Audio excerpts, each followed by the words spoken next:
We are live. Welcome back, everybody. I am your host, AJ, and I am with my co host, TJ, the face that runs the place. How's it going, TJ?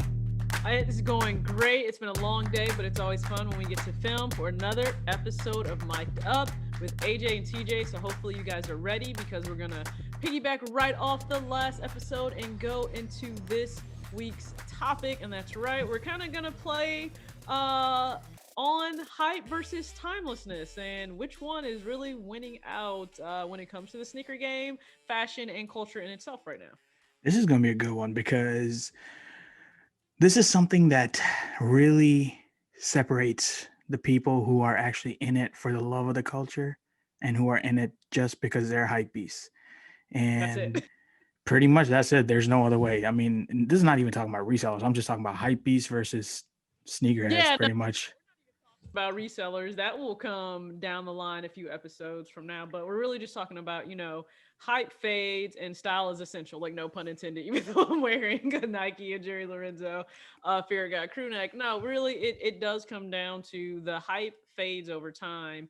And sometimes when we mean hype, we don't mean just the clout that may be associated with a certain celebrity, whether it's a musician or a professional athlete wearing something that really creates a buzz, because there are times where even a designer, they lose that excitement over time in the general space that we're in. I mean, at one point, Tinker was the end all be all because of everything he offered in sneakers. When you're looking at the Air Max 1 and the countless retros that he worked on with Jordan and brought them to life. And if we look at the younger generation today, and if we pull them on the street and we're like, hey, do you know who Tinker Hatfield is, they may look at you with a blank stare. They may have no idea what you're talking about, Facts. but have 11s on their feet. So it's just, a lot can fade over time. It's one thing to get to that epitome of being everyone's favorite, but trying to stay there and sustain that, I think, is a little difficult. And it's interesting to see it in the sneaker space because right now hype is ruling everything. I mean, you saw that post. You saw that Yeah. post that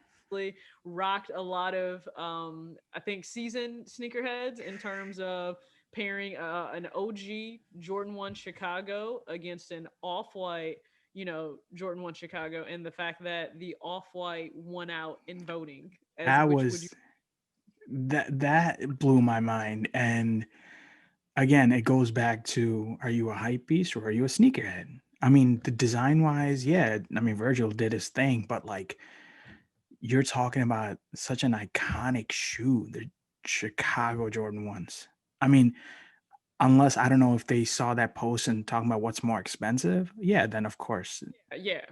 And Then funny part is though, now if we look at following the last dance, the Chicago one shot up so high, it was heavy on my radar to go get. And now I'm looking at so many other pairs for resale over that because I might have to drop like north of $1,000 on the regular Chicago. But if you're giving me the choice between the OG, the Chicago one versus the off white, I'm gonna take the Chicago one, not mm, only because without that you wouldn't even have an off white Chicago one to drool over, but that entire color blocking, that sneaker in itself, that is timeless.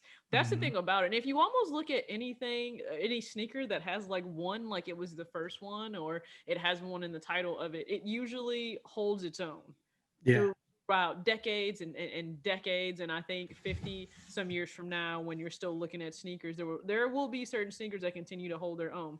And I say that because like this right here, so it is such an anomaly. And if you guys are only awesome. listening and not watching, I'm holding up a Nike Air Force One, and I'm holding up the triple white pair. Okay, now we know this is, many nicknames, the Fazos, the Uptowns. We have nicknames for these based on their affiliation in New York and the entire culture that comes along with music, hip hop, and sneakers, and fashion and style there in that city. But this is all the rave for kids these days. Yeah, I mean, to the point where in Kids Foot Locker, we can't keep them in stock. Like, we have people leaving their number and their name and the size they want for when we get restocks in on Tuesdays or Wednesdays, whenever shipment arrives. They want to be called, they want to be notified immediately.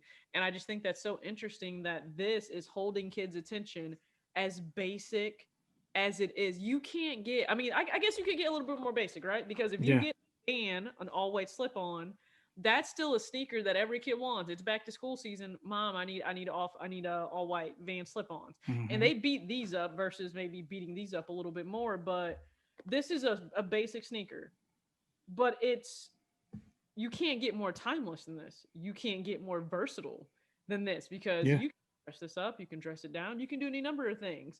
And it's still maintaining hype. So is this that representation of okay, something can be timeless, but it can also have hype. But where's the hype coming from? Because it has to be celebrities. Kids can't even tell me when this shoe came out. Yeah. For real. And fun fact, that's probably one of the only Nike shoes that has never had like a crazy commercial. Nike has put zero money into any advertising for that shoe Really?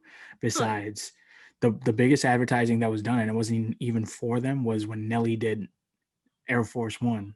First ones, and the funny part is I'll just to troll young kids when they come into the store and they're drooling over finally being able to find a pair because they're honestly like they're not even on shelves a lot of times when kids go into retailers. And I'll say, oh, do you know there's a song? And they're like, what do you mean there's a song? Is it on TikTok? I feel so old. I say that I'm like there's a song and it's called Air Force Ones, and I'm like, the song is playing in my head, and I just remember when it came out, you knew it, and you felt every part of it because you wanted all the colors, you wanted to lace swap, and it's crazy of where we've come, and I want.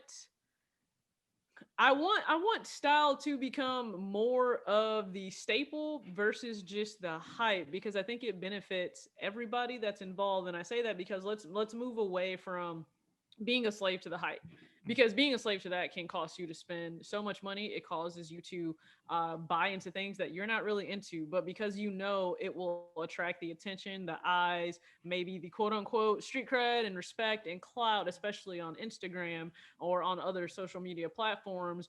It's not even about you anymore. It's not even about what speaks to you. It doesn't tell me a story about you at all. It tells me what's hype. And that kind of goes into focusing on a full cohesive look and not just the Yeah. sneaker. And like you said, this is where we get into, are you just into the shoes? Are you just into the hype? Or are you actually into everything? Because I think when I think of sneaker culture, it doesn't just stop at The sneakers. I understand sneakers. sneaker culture is in the name. I get it. But Yeah. it doesn't just stop there. It goes on and on and on to your point. Like are you thinking about everything? I think we've had conversations, right, about the Jordan 1 Dior Mm. that came out.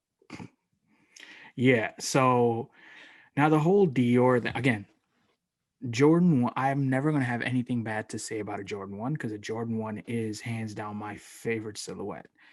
People who know me know I have probably more Air Jordan 1s than a lot of people out there. And my goal is to have the biggest Air Jordan 1 collection.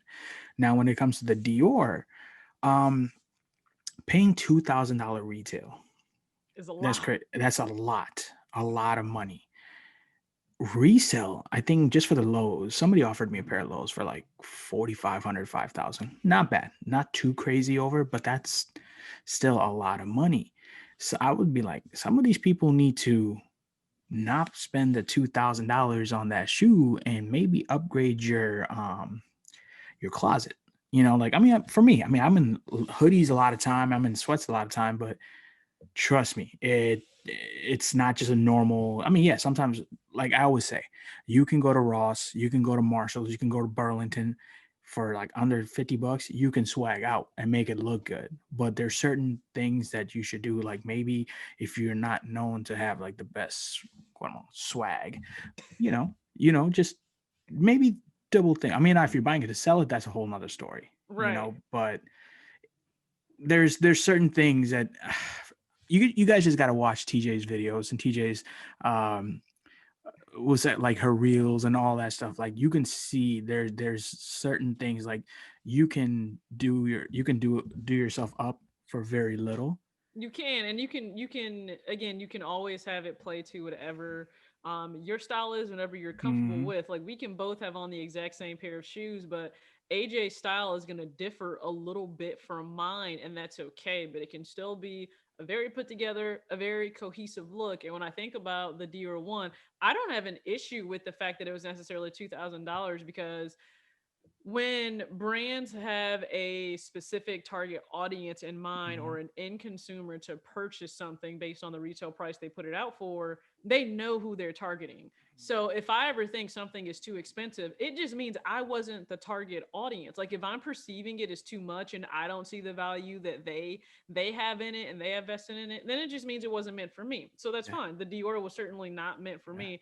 I didn't see the hype in paying, $2,000 just retail, because there are so many other quality historic Jordan 1s, highs, lows, mids, doesn't matter, that I could have spent my money on, even if I had to pay on the high end resale side. Let's say if I still had to go pay $1,000 for it, I could have then taken that other thousand that's left over, bought an entire wardrobe that would facts. sustain me through every season, whether it's spring, summer, fall, and it doesn't matter how the trends would change. Like there's a reason that Levi's continue to stay in style and Carhartt has become a staple now in streetwear. And we usually have these capsule wardrobes of certain things every person should have, in their closet, whether it's a great fitting white shirt or, a blazer. Now, thanks to Jared, you need to have a certain certain pair of pants, sweatpants or a hoodie. There are those items that no matter what, if they're in your closet, you can throw something together. And Okay, that's now if like, I'm gonna, you had $1,000, right? You were saying $1,000. If yeah. you could buy four staple pieces of apparel in your collection, what are those four? And for $1,000, Oh, 1,000 in my rapid closet. fire, boom, boom, boom. No, This what would yeah, like what would you put in your closet right now that you're looking for? You're like, dang, this $1,000 would be crazy. in And we'll terms do the same for the other 1,000 for shoes. closet right now of what are the items that I always throw together for outfits.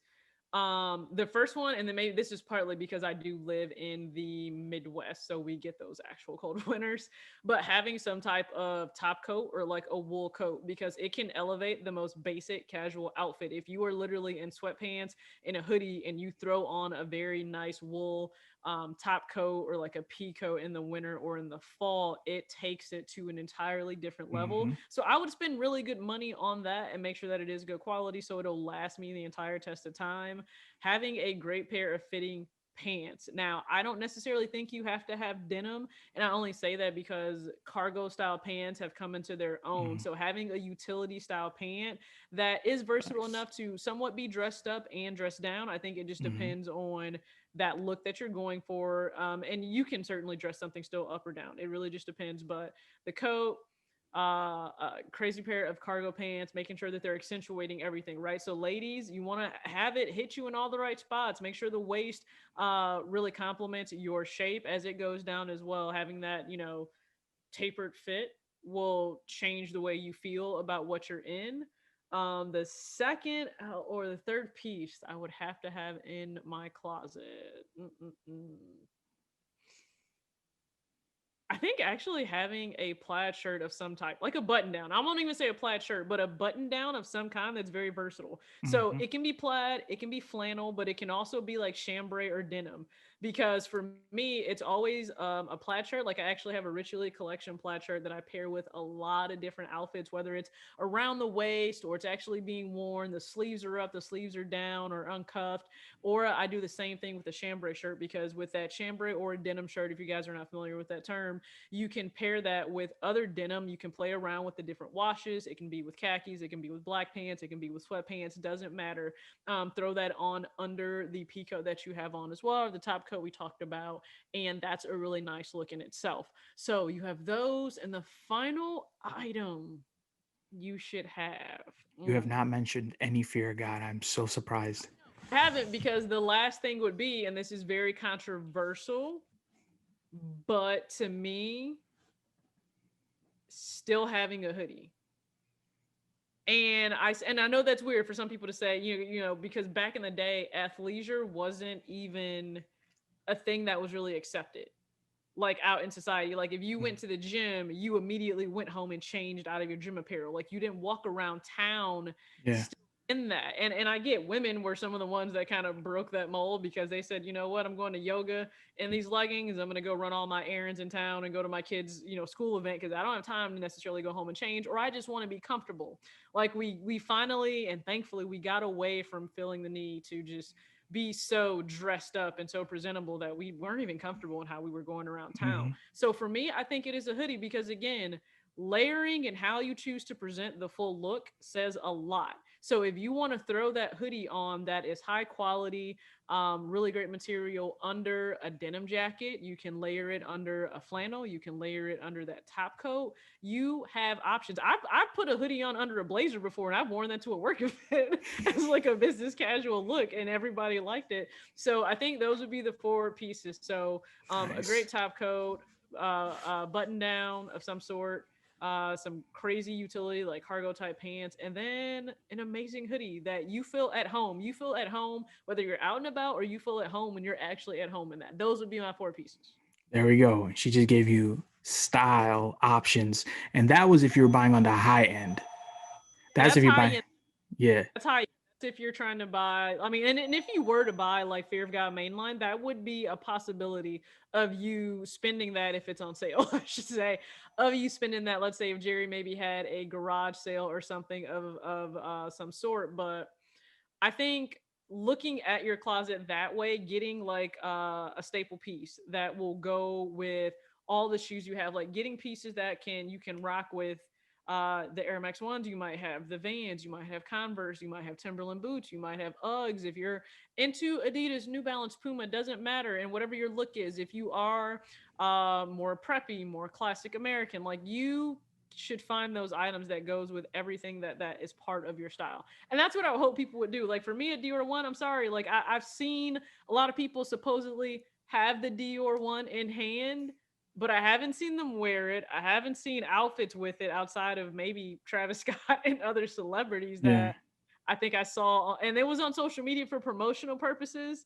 like maybe by the brands, like maybe by Jordan or by boutiques that had it. So I've still yet to see somebody really rock out with that didn't just have anything else but like Dior plastered on there. So my brother has a pair, and what he was telling me, he's like he's worn it like 2 or 3 times, and again, it's more of a casual wear, and he's like people look at him like he's nuts, but again, he works for Brand Jordan, so for him it's stuff he wears, but he's like it's one of the hardest shoes to wear, like literally and figure it's hard because it's designed to be a high end like a dress shoe, so you have to break it in. So Thank you. Listen, there's a reason I don't wear heels as a woman. I know that is like crazy, but I am not. Style doesn't need to be uncomfortable. Style does not need to be torturous. So for me, I just can't do it. Like I'm at that point now for sure. If a shoe is uncomfortable, it just doesn't fit well. And sometimes that'll happen, right? I have flatter feet, so there are just certain shoes I can't get away with. I may yeah. have to go up in size or change the width of the shoe or get a different model because it just doesn't work. But I can't torture myself or be uncomfortable just because I want to look good. And I think you have options. So looking at how versatile is an item as well as the quality of that item. And so I myself, I've started to move away from the heavy graphic Hmm. uh, items of clothing that brands will put out. That's not to say I've dumped all of them. I still have a lot of Jordan brand I hide and myself over here. Jordan brand Nike. I certainly have a lot of those pieces still Yeah. where it's all about a certain shoe or style of shoe or something. The brand, the Wings logo, and it's layered and it's stacked with like a Nike sportswear logo. I don't think I'm trashing all of those or getting rid of all of those, but there's only so much you can sometimes wear with that. And those are pieces that you can still wear, but there's a time and a place for it. I Exactly. feel. The time back in the day, I'm going to a friend's kid's sporting event. Makes perfect sense. I'm going to hang out with friends for a college football Saturday. Makes perfect sense. I'm just going around town, fine. But there are times where even if I am maybe going out to an event, but I want to be comfortable, I may not want a t-shirt that has a graphic plastered all over the front. I may want something that's very subtle and low key.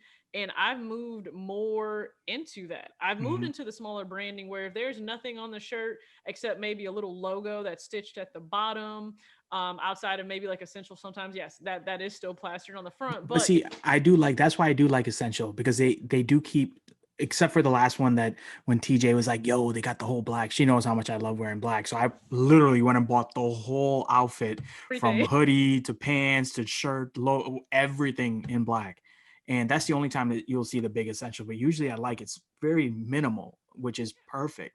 It's not audacious. It's not, because sometimes logos are so in your face, it just Hmm. almost seems obnoxious to a certain point. Hmm. And again, this is not to knock Jordan Brand because goodness knows they take enough of my money. But when shoes come out, there's usually, as you know, a full campaign that'll come out with those shoes.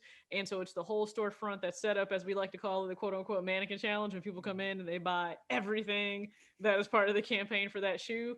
I can't do that anymore. I'm just at that point in life where I can't do that. I would much rather go buy a new Jordan release that's out and look at the colors and think, okay, so what in my closet will go with this day in and day out?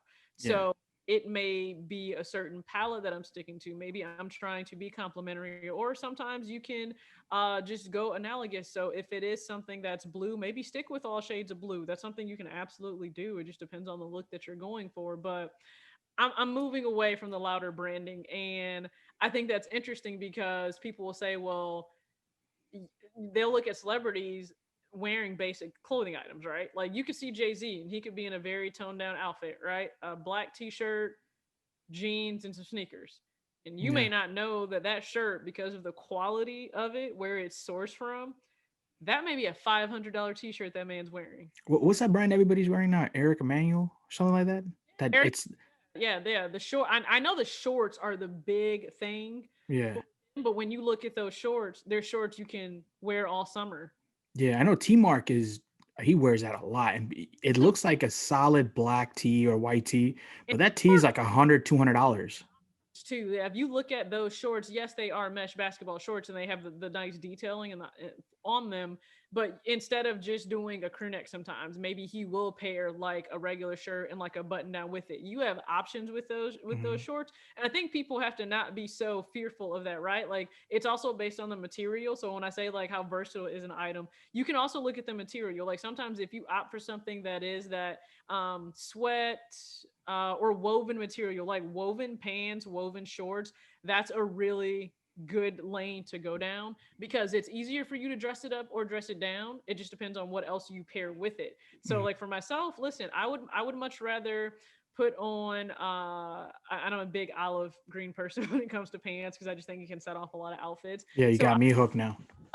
yeah, I have an obsession, guys. I have like 10 pairs of olive pants at this point. But let's just say you go out and you buy a Jordan that releases, and it's red, predominantly red, black, and white, right? The bread colorway we all know so much. Okay, well you can honestly go and pair that with green pants, a white or gray shirt, maybe even a cream or sale shirt, and a chambray button-down shirt that I talked about, and that's a timeless outfit.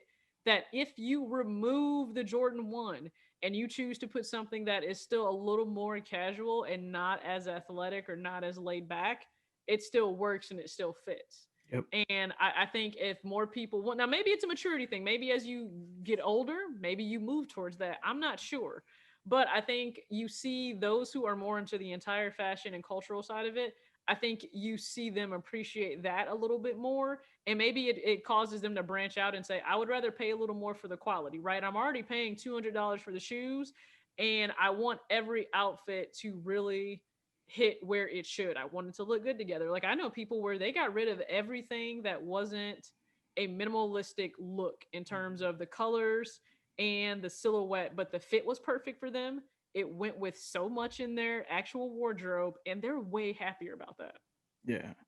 No, I mean if some yeah, like that's why okay. So in the comments below, if you would like to see me, because I know TJ's hella busy, go to a Ross or Marshalls and put an outfit together for under $50 and show you how minimal can do it. Comment below. We'll make it happen. Probably not like right away, because there's still COVID outside. So, but that's something we can do, or or we can even have TJ may pop up some pictures of stuff that she's put together. And That's absolutely true. Like going to, I mean, and play with the different tiers, right? At different tiers of stores and retailers, you'll have different price points, but mm-hmm, it doesn't mean, again, like, don't be afraid to go get the cheaper alternatives to hold you over until maybe you find that brand that has the exact quality, the exact look, the exact fit. Sometimes they may have the quality, but the fit may not be what you want, mm-hmm, right? Like I get it. Everybody won't want a certain aesthetic or they won't want a certain fit based on their body type, based on what they like and they don't like to see themselves in. But once you find that look, stick to it. It may mean starting to say no and abandoning a lot of other things just because they are hype or they do look good. I have to tell myself no now all the time because I know the certain look that I'm going for.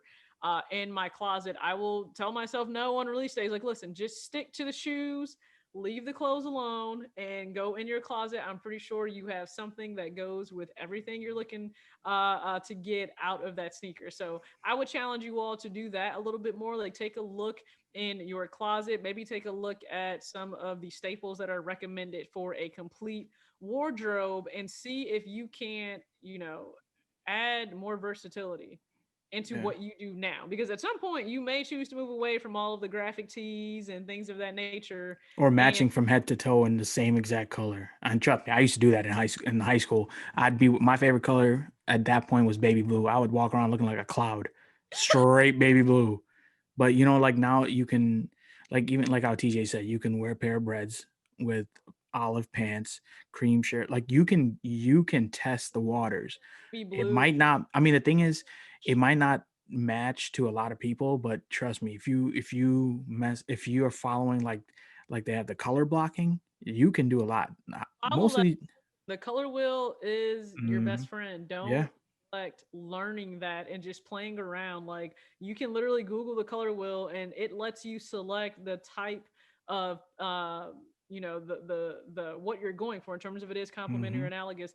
And based on clicking that, you'll be able to see and you can play with, darkening or lightening an actual shade and then seeing how it what would fit. colors go with it? Yeah. That's a reason that you'll see again, or if we're talking about menswear, you'll see chestnut and mahoganies, and you'll see browns paired with a lot of navy blue for suits and menswear, Hmm. because brown and that navy, it's nothing different than orange and blue. That's it. So like AJ said, he loved that Carolina blue colorway. So had he just paired that with orange and maybe white Hmm. and let's say gray or black to offset some of the brightness of the outfit in itself, it would work. It would all Yeah. flow really well together. So that's what I would challenge you guys to do. The next time that you go pick up a sneaker, think about how you could style it a little bit differently than maybe what you normally do, and maybe not just again be a slave to hype, because I would like you to move towards a style that can continue to grow with you and evolve with you. That's the thing about it. You don't want to have to constantly throw out your entire closet time and time again every few years because all you did was follow a trend of what was hype and it's not anymore. And now you don't even have a definitive style for yourself. You're just kind of floating in the wind. Like, I want you to see yourself in everything that you're wearing and be really proud about it. So, with that being said, AJ, do we have anything else to give the people? No, that's it. Make sure you guys download the On My Feet app, and thank you for On My Feet to for bringing us on board and letting us have our own show with as crazy as we are. But make sure you guys do download the On My Feet app on the iOS and Android marketplace. And that's about it. Thank you for watching Mic'd Up with AJ and TJ. Find AJ on Instagram at Oh Ty, yeah. Follow me on Instagram, Ty87Cakes. Instagram at talks.with.tj, as well as on YouTube, Talks with TJ. And we are out, guys. Thanks for joining us. Peace. Peace. Till next time.